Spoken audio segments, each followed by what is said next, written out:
I'll see them. My dear friends here, I'm really glad to see that there's a turnout of people here supporting the actions that we're just about to undertake.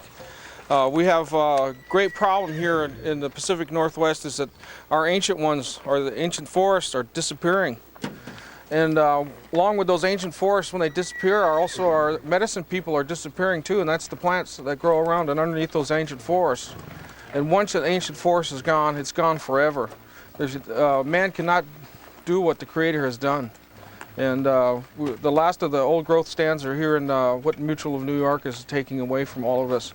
We won't have that there no more for us to go in the mountains and see these wonders of the world.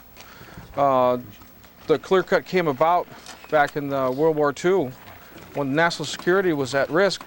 We needed great amounts of money to fight the Great War effort. There's no Great War going on no more. This doesn't really need to be going on anymore. What's the problem is it comes strictly from the mountains, right down on the trucks, down to the port of Everett and out to Japan in great quantities. And then Japan is sinking them in their bays, and they're just holding them, stockpiling our lumber that could have been here for not only us to see, but also the generations of future people that would want to see a natural phenomenon as an old growth tree.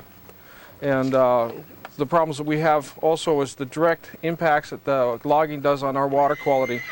I'm also a director of the Water Task Force in Lummi Nation. When large clear cuts like this and unstable slopes happen, large sediment problems happen up here in the Nooksack Basin. And if we all went down to Bellingham Bay recently, we see at low tide that there's a great amount of land that should be in the mountains sitting in Bellingham Bay now. And the travesty is there, and this keeps on going. And when is this insanity going to stop? And I see us as leaders of leaders. For every one of you that showed up here today, we're going to show by our actions that what we can teach other people. It is not a violent method, it's just an education of the people that don't know. And when we show them the pictures of the old growth trees falling and areas where clear cuts have made the place look like a moonscape or look like Hiroshima after the bomb was dropped, that's what we don't want for the future. We are stewards of the land, and we must all take active participation in how this land is going to be treated and how it's going to be passed on to our children. Even in my little daughter that was in first grade, if she said if she was president, she would like to see a more sound environment. And about 2/3 of that whole class was worried about what we're going to hand them when we leave this worldly plane and go to the other side.